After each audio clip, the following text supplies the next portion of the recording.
c'est-à-dire une partie, on y reviendra tout à l'heure, hein, l'éducation des commerciaux, à la fois chez les partenaires et chez les clients. Voilà.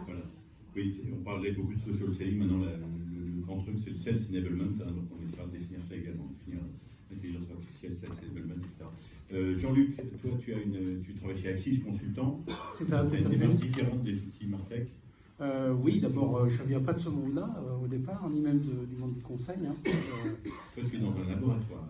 Voilà, j'ai créé et je dirige le laboratoire d'intelligence artificielle d'Axis Consultant, donc on va dire une cellule de tech et de data scientist au sein d'un cabinet de conseil.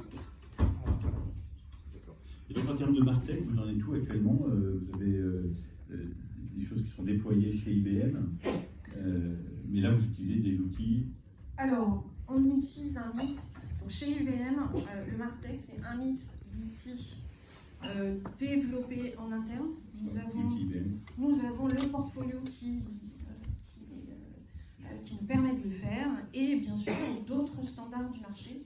Parce que je pense que ce qui est important de comprendre, c'est que nous pensons en termes d'outils d'aide à la vente pour les commerciaux et pour le marketing, surtout, on va dire, un processus end-to-end, c'est-à-dire de la source, du sourcing, jusque le feedback du client quand bien sûr on a fait une vente ou pas, parce que tout ça c'est très itératif. Vous avez un département spécifiquement des outils sales et marketing, c'est ça qui est intéressant, ça m'a surpris, c'était le titre de ce département. Vous avez une sorte de service Martech qui s'appelle Sales et and Marketing, c'est pas Sales or Marketing. Systems. Donc c'est véritablement pour gérer tout ce processus d'approche, de vente et bien sûr d'advocacy des clients. Alors l'approche de la vente, vous l'avez théorisée, vous avez analysé tout le cycle de vente avec un grand nombre d'étapes. Oui, il y en a trop, on avait un débat. D'étapes qui, au nombre de 26, mais c'est pas ça qu'il faut retenir. Je pense que ce qu'il faut retenir surtout, c'est le fait que ce département au sein d'IBM répond à des besoins et à une pluridiscipline chez nous, c'est-à-dire qu'il y a à la fois des vendeurs, des marketeurs et bien sûr l'IT. Parce que le mot change, on peut l'entendre là, et ce département nous permet de rester à l'affût de tout ce processus justement de vente et de pouvoir, par itération, faire évoluer tous ces outils, ces plateformes qui nous servent à suivre nos clients. Vous avez un monsieur Martech. Nous avons un monsieur Martech. C'est un monsieur. C'est un monsieur. Mais ça pourrait être une dame. Monsieur Martech, mais c'est monsieur / madame Martech. Jean-Luc, tu travailles dans ce lab qui s'appelle donc le IA Lab, c'est ça? Le Lab IA. Le Lab IA. Est-ce qu'on peut définir ce terme quand même? Est-ce qu'on peut définir ce terme? Intelligence artificielle. Le mot est... Alors on va le faire assez rapidement. Définir le terme et puis quelle technologie ça part de technologies qui permettent... alors c'est un ensemble on essaye de concevoir un ensemble de machines. Alors au sens de machine, il faut entendre système qui permettent soit de penser ou d'agir rationnellement. Ça c'est souvent la base qui va bien. Tu sais que dès que tu dis le mot penser juste après le mot intelligence, tout le monde se dit l'IA c'est un truc intelligent. Pas forcément. Je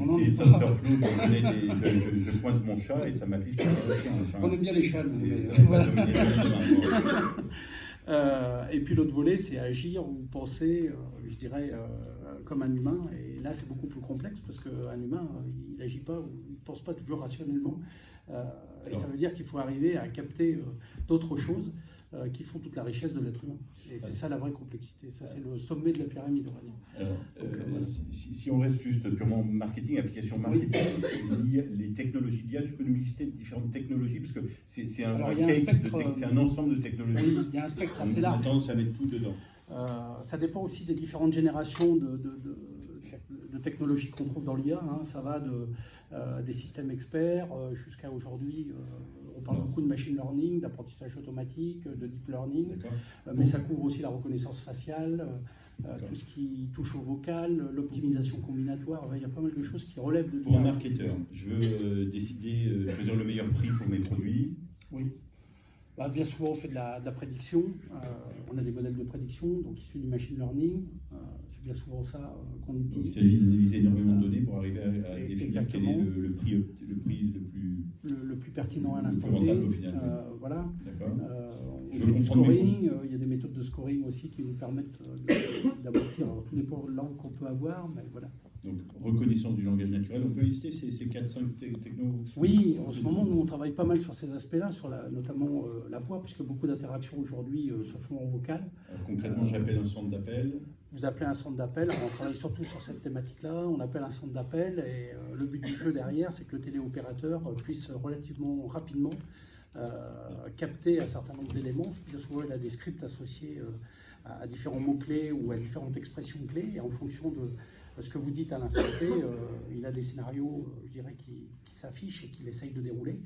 Ce qu'on essaye de capter aussi, c'est d'autres choses, c'est-à-dire ce qu'on appelle la tonalité ou le mindset, je dirais, de la personne qui appelle, c'est-à-dire en fait, quelque part, quel est son état d'esprit à l'instant T. Alors ça va plus loin que la partie émotionnelle. La partie émotionnelle, je vais dire aujourd'hui, ça peut être vu un peu comme un gadget.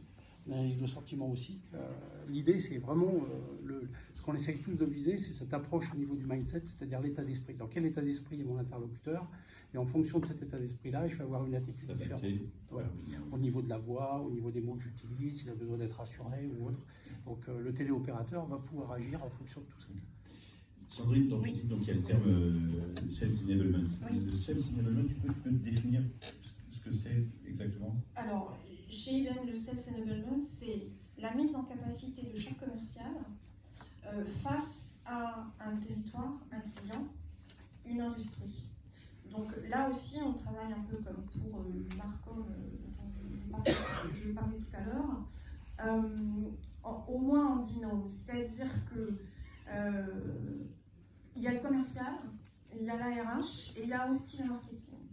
Donc c'est sur une méthodologie, on va dire, agile, qui permet de nous focaliser sur deux grands axes. Le premier axe, j'appelle corps, c'est-à-dire pour être commercial, il faut connaître son métier et répondre aux transformations même de son métier au fil des années. Et puis évidemment connaître le portfolio IBM. Ça, c'est le corps du corps. Et ce qu'on appelle, grosso modo, les hard skills. Et puis, bien sûr, il y a aussi, on en parlait tout à l'heure avec M. Mallard, les soft skills. Donc pour l'instant, on n'est pas dans les tas skills, on est encore dans les soft skills. Et là, évidemment, c'est beaucoup plus personnalisé, suivant le commercial, son histoire, etc. Parce que là, il s'agit de développer l'écoute, développer les capacités de négociation, développer beaucoup aussi la présence, je veux dire, sociale et digitale, où là, évidemment, le marketing hors produit, le marketing opérationnel dans les pays, peut largement aider. Donc les hard skills, les compétences produits, les soft skills, et puis le contenu, la data, enfin il y a tout un ensemble. Le sales enablement, c'est aussi de pousser le bon message à la bonne personne au bon moment. Bien sûr, puisque il gère à la fois des clients, mais ces clients sont sur un marché, donc des industries. Donc on se doit, de la même manière, de end-to-end, de produire pour chaque commercial une information industrie, métier, pour être à l'écoute justement de son client, de comprendre son métier. Il y a sales enablement, il y a un nouveau terme qui arrive, c'est guided selling, c'est guider le commercial tout au long grâce à un algorithme, même pendant les rendez-vous, pendant les coups de fil, pendant tous ces domaines-là. Et la data B2B, il faut mettre de l'ordre dans ces données. Qu'est-ce qu'il faut faire avec toutes ces datas? Alors, c'est, Non, on mais disait, vous, on parlait tout à l'heure du Attention, parce qu'on a dans la fuel. salle Hervé Gonnet qui est dans Du le fuel. on a Saïd Partel qui font des choses merveilleuses avec la data. Je pense que toute la complexité, c'est de savoir l'exploiter. Au-delà, bien sûr, de savoir la stocker, y avoir accès, il faut aussi l'exploiter. Donc ça demande des outils. On n'a pas besoin, je pense, encore d'aller jusque l'intelligence artificielle pour ça, mais au moins d'avoir des outils, on va dire, ce qu'on appelle de deep analytics, extrêmement importantes pour pouvoir évidemment l'exploiter. Alors, chez Axis Consultant, Oui. vous avez des demandes de vos clients qui vous demandent de développer des outils sur mesure. Alors c'est surtout la vocation du lab, oui, effectivement. C'est ça. Ouais. Quelles sont les demandes? Ils viennent vous voir, ils se sont préparés, ils ont fait des process de... Alors on va dire que... Ça bon, et leur donner son propre, c'est juste exploratoire, ils viennent te voir en disant « dites-nous quoi faire ». Alors on travaille essentiellement avec des grands groupes, ce qui est déjà aussi un point important parce que ça veut dire que bien souvent ils ont des armées de data scientists, ils ont des armées de technomakers et autres, donc pas mal de sujets ont été déjà traités en interne, donc généralement quand on rencontre nos clients sur des sujets un peu pointus en termes d'IA ou de data science, ça veut dire qu'on tombe sur des points durs, donc c'est ce que j'appelle moi les cailloux dans la chaussure. Donc, quand on voit un client, bien souvent, il nous parle de cas où... Quel client ils ont? C'est très variable. On a traité pour, je dirais... Y a-t-il ici d'ailleurs des personnes qui ont un caillou dans la chaussure? Il y a des personnes qui disent « moi j'ai un cas, je ne sais pas comment le régler, j'ai... » On s'est cassé les dents, voilà. On a toujours tous des Quelle cailloux, ça question, dépend de ouais. la taille du caillou. Ça dépend de la taille du caillou, et ça fait plus ou moins mal. Les sociaux et les autres. Donc, on a un peu de tout. On a des centres d'appel, par exemple. On a des gros retailers qui ont des problématiques par rapport à l'expérience client. Pas mal de choses qui remontent à un instant T, qu'on appréhende un peu différemment, parce qu'en fait, les outils qu'ils ont mis en place, et souvent ils en ont mis en place une multitude, les uns faisant appel aux autres, ainsi de suite, au bout d'un moment, ils aperçoivent que il n'y a pas le résultat attendu, ou que, ça ne couvre pas tout le spectre, et qu'il reste quand même des choses à couvrir. Et bien souvent, c'est parfois complexe à appréhender, et c'est là où on intervient. Alors d'un côté, si je résume, on a des outils Martech sur étagère, oui. d'éditeurs, c'est le prêt-à-porter. Oui. Donc les entreprises petites, Ce que moyennes font nos BU, faire ça, voilà. On a une BU DMC sur Voilà. la partie digitale, marketing et commerce. Toutes les personnes qui vont accompagnent des recevoir projets pour les d'intégration. Martech ce soir. Tout à fait. Voilà. Tout à fait. Sur les étagères. On a Exact. ensuite la possibilité pour d'autres sociétés un peu plus grandes de faire concevoir des algorithmes spécifiquement pour enlever leurs cailloux spécifiques Dans la chaussure. dans la chaussure, c'est de la haute couture. Et puis voilà, et donc Axis Consumer. Et puis on a IBM qui a son propre service Martech.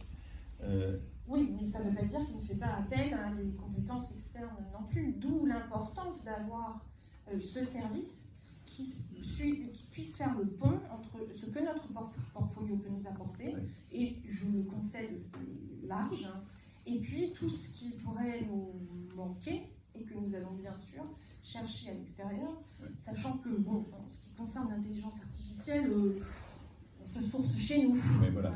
Oui, j'imagine. Et donc Stéphane nous disait le métier de marketeur change et il faut de nouvelles compétences. Est-ce qu'il faut un monsieur Martech? Alors il y a un service Martech chez vous, vous faites du sur-mesure, on peut externaliser de la Martech chez vous. Est-ce que vous pensez que les entreprises doivent avoir au sein du service marketing, au sein du COMEX, au sein du, je ne sais, de la DSI, faut-il un monsieur une madame Martech? Alors, ce qu'on voit, nous, chez nos clients, est-ce qu'il y a un vrai nouveau métier? Peut-être, mais ce qu'on voit, nous, chez nos clients, c'est plutôt un leader dans ce domaine-là qui s'impose. Hein.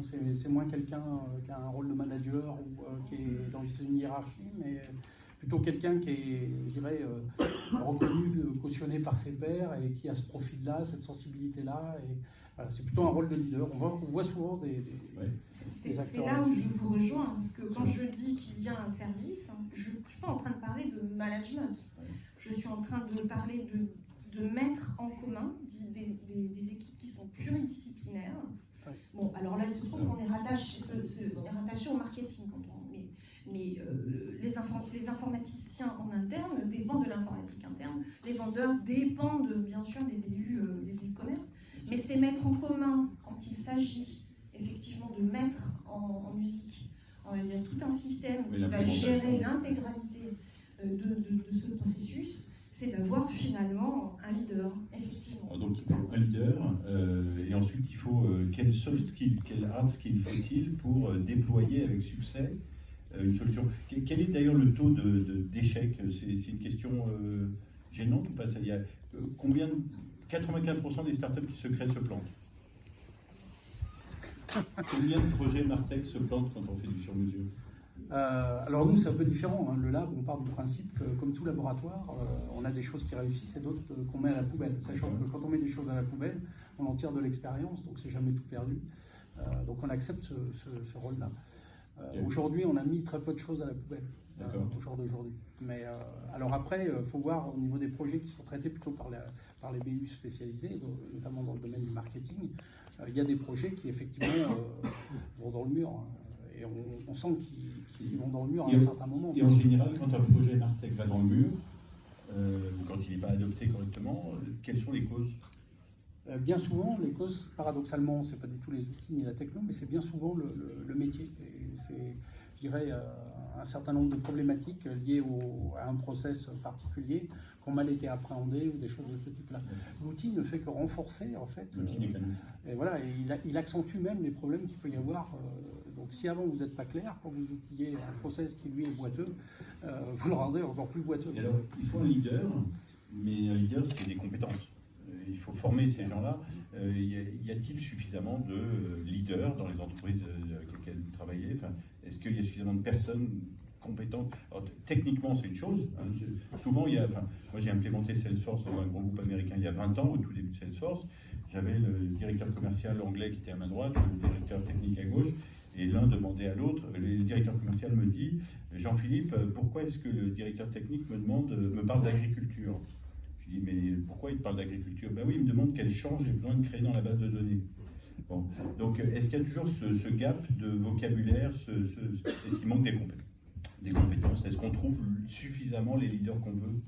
Ou est-ce que ça rate par manque de formation de leaders? Bon, je crois que là, je recherche un peu le mouton à 5 pattes. Oui.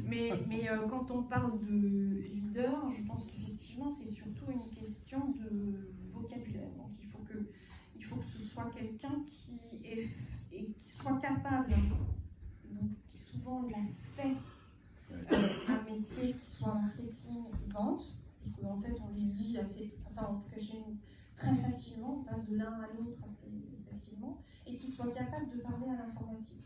Mais pour ça, il faut avoir déjà une vision. Donc la première chose, c'est d'avoir, je pense, si on ne veut pas trop se tromper, et nous on n'aime pas trop se tromper chez IBM parce que quand on fait des choix, c'est pour des centaines de milliers de personnes. Donc je pense que déjà, et on l'a dit là plusieurs fois, customer centric, c'est pas comment le commercial, comment l'IT, comment le marketing est organisé. C'est comment le client achète et pourquoi il achète. Donc ça, c'est vos 26. Ça, c'est la première chose. C'est la description de ce site d'achat et les 26 étapes exactement. Des différents points d'entrée, s'il a déjà acheté une fois ou pas, s'il n'est connu pas connu. Il y a toute cette granularité-là qu'il faut évidemment prendre. Il y a sûrement le côté client, comment il achète, et puis en interne, comment les commerciaux utilisent les outils, comment ils vendent, qu'est-ce qu'ils font, au quotidien. Je pense qu'il y a des choses intéressantes aussi au niveau de l'explicabilité. C'est-à-dire que ce qui manque souvent, c'est la capacité à pouvoir comprendre ou expliquer pourquoi une décision est formée, pourquoi ça serait pour démontrer le ROI sûrement. Pas seulement, mais aussi pour voir s'il existe des biais ou pas, je dirais, sur les outils qu'on met en place, et ça c'est hyper important, c'est-à-dire qu'aujourd'hui, on a besoin de sensibiliser un certain nombre d'acteurs en interne à cette notion d'explicabilité, c'est-à-dire est-ce que je me fie à ce qui sort d'un algorithme, ou est-ce qu'au contraire, je suis capable d'expliquer pourquoi cet algorithme, à un moment donné, sort tel ou tel résultat. Et s'il y a des biais, arriver à pouvoir les déceler, parce que, je dirais, on connaît tous les biais de surapprentissage ou autres qu'on peut induire, qui sont parfois un peu pervers, et il faut cette sensibilité-là, et c'est complexe. Stéphane nous parlait tout à l'heure de data scientist en disant que les GAFA embauchaient la plus grande pool de data scientists français. On forme en France 500 data scientists, alors que rien que les autres emplois, c'est 3000 emplois chaque année. Donc il y a un manque de compétences, peut-être. C'est vrai qu'on s'arrache les meilleurs, donc bien souvent... Oui, surtout si on en forme 500 et qui vont là-bas. C'est ça. Mais dire que j'ai fait un salon il n'y a pas longtemps qui était sur le domaine de la data, je suis revenu avec une centaine de CV, quoi. Donc ça veut dire que malgré tout, on en forme et on en sort beaucoup. Voilà, la vraie problématique pour nous, c'est de trouver le bon. Dernier point peut-être, le ROI, comment on démontre le ROI à son COMEX quand on déploie des solutions comme ça? Alors, c'est pas toujours gagné. Hein. Il y a des solutions où le ROI, on n'en a qu'une vague idée. Hein. Et d'ailleurs, est-ce que les leaders sont au COMEX? Alors non, pas du tout. Souvent, on les trouve pas du tout dans un COMEX ni dans un CODIR. Hein, je dirais, c'est des gens qui sont reconnus, qui ont une fonction parfois de management, parfois pas. mais qui sont des vrais influenceurs en interne, qui sont capables de porter un certain nombre de choses. Donc ça peut être des chargés de projet ou autres qui ont cette capacité-là. Je dirais qu'il faut qu'ils soient choisis par le COMEX. C'est donc engageant pour le COMEX, Oui. c'est ce que je veux dire par là. Oui, mais si le COMEX ne comprend pas le terme blockchain, IA, natural language Alors on n'a pas le processing, bon COMEX. Hein. Si c'est ça la question, on n'a pas le bon COMEX. donc il faut d'abord former le public. Oui, c'est informatique, voilà, sinon on n'est pas. Oui, bien sûr, bien sûr. C'est clair. Non, la vraie difficulté, elle est là. Hein. C'est-à-dire que le leader, effectivement, lui, a cette sensibilité. Tout le monde ne l'a pas. Et nos dirigeants l'ont parfois pas du tout. Donc, quel conseil vous donnez? On commence par quoi? On forme le COMEX? Non, je pense que ça vient de l'intérieur. On cherche les leaders? On détecte les leaders? On les détecte. Bien souvent, ils sont cooptés par leur père. Voilà, donc, et c'est parfois intéressant parce que c'est les gens du métier qui, à un moment donné, vont se tourner vers un tel ou un tel parce qu'il a cette sensibilité, cette appétence. Voilà. Après, pour les dirigeants, il faut avoir l'œil, arriver à repérer ces leaders-là et s'appuyer sur eux pour effectivement. Et alors sur les outils du commerce, sur les outils des éditeurs, bon, il y a les trophées, on va laisser la parole maintenant pour les trophées, mais on fait quoi? On test and learn, on est en mode, on essaye un outil, on voit le retour et puis on est prêt à changer sans cesse. Il y a plusieurs tout approches. expérimenter. Il y a plusieurs approches en la matière. On peut effectivement, on fait beaucoup de POC aujourd'hui. C'est un peu la mode, on POC beaucoup de choses pour voir ce que ça donne. Et parce que souvent on a une difficulté à cadrer le ROI. Quoi. Merci beaucoup en tout cas pour ces réponses. De rien. Une question. On peut les applaudir. Il y a une ou deux questions dans la salle. À l'occasion, sur l'IA, comment IBM gère le Martech, voilà. Des projets, est-ce que vous avez des cailloux dans vos chaussures? Merci. Merci.